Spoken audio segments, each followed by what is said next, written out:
Hello everyone. In this video we will solve this geometry question. Let's read the question. Quadrilateral ABCD has right angles only at vertices at A and D. The numbers show the areas of two of the triangles. What is the area of ABCD?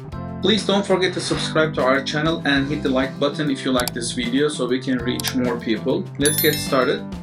So we are given intersection of two diagonals in this trapezoid, and the triangles created by this intersection given to us 10 square feet and 5 square feet.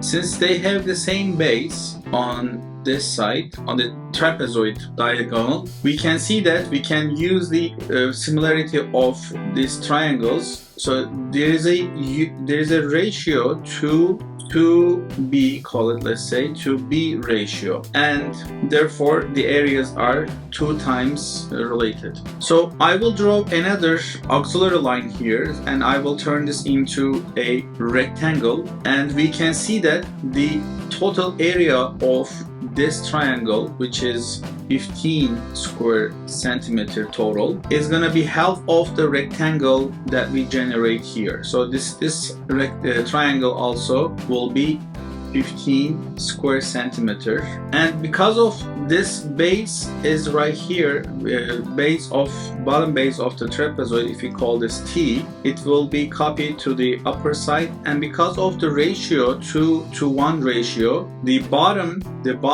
AB to DC, the bottom to top base ratio will be also 2:1. So I can call this one as well T and T.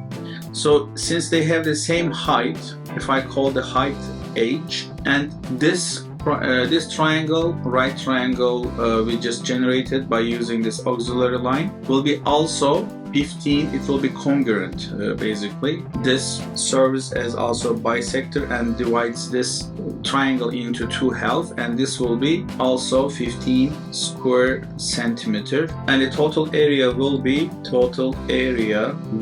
15 plus 15 plus 15 equals 45 square centimeter, and this is our solution. I hope you enjoyed this solution, and I hope you liked this question. Please don't forget to subscribe to our channel and receive our new fresh content if you activate the notification. And also please share your solution in the comments so everyone can see different perspective, different approaches, so we can improve our thinking, our ability to think different, approach different in geometry questions. Thank you for watching. I will see you in the next video. Bye.